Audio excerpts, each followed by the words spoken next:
Marcus Cicero said the safety of all people should be the highest law. Boxing is a great contact sport, but like other physical activities, without the proper training equipment, it can be very dangerous. Hi, my name is Cher Smith, and I've been boxing for 2 years. And today I want to tell you the basic equipment that you need for boxing for your ultimate safety. To begin, I want to show you how to wrap your hands. There are three basic types of hand wraps that you can buy when you're boxing. One is the gel hand wraps, and then 2 and 3 are Mexican hand wraps and cotton hand wraps.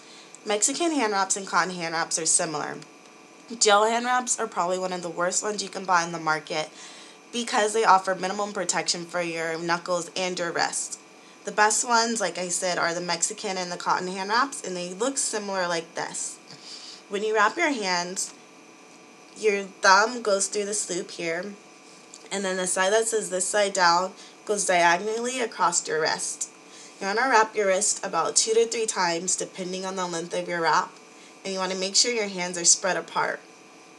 Once you wrap your wrist around 3 times, you're going to go through your pinky, and then you're going to come back and wrap your wrist once. And you're going to do that for every finger.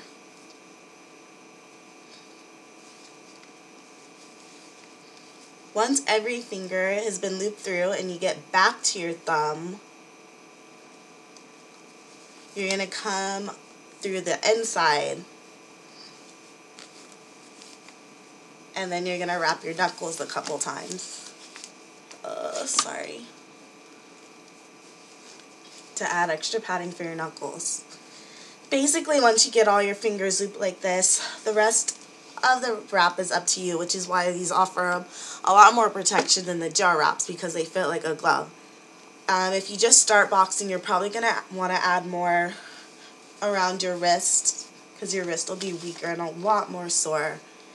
But since I tend to scrape my knuckles, I like to wrap the rest around my knuckles. Once your hand is wrapped, you're going to get to the end and you're going to have this Velcro strap. And if you've done it properly, it should fit right around. Once your hands are wrapped, the next thing you're going to need is a boxing glove. The standard boxing gloves are normally 8 and 10 ounces for competitive training, 12 and 14 ounces for smaller people, females or people with smaller hands. 16 is for average size boxers, and 18 or 20 are usually reserved for the heavyweight. Normally, if you go sign up at a gym, they're going to either give you a 14 or 16 ounce glove.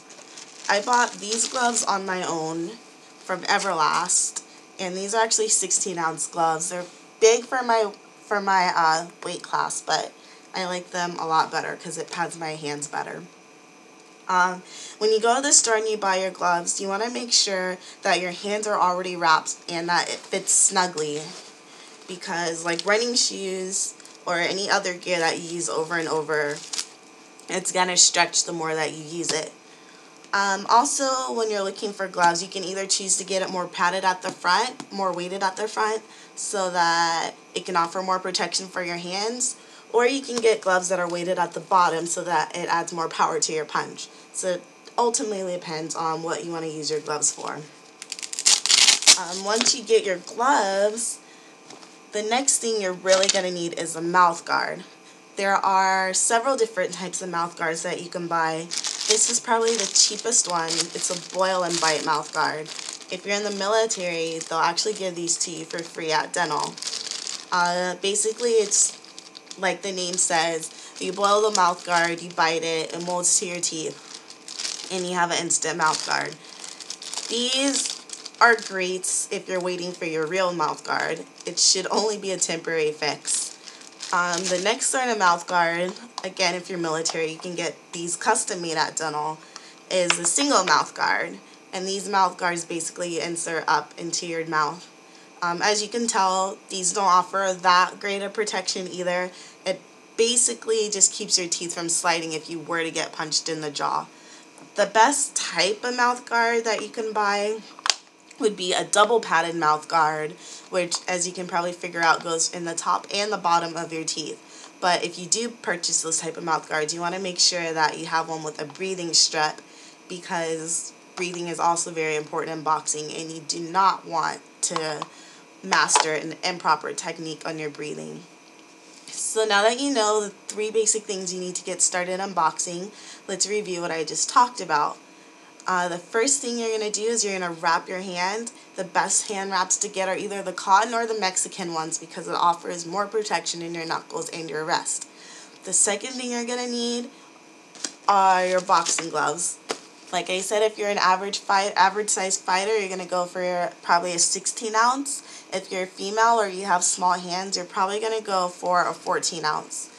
And if you're a competitive boxer, then you're going to go smaller with an 8 or a 10 ounce.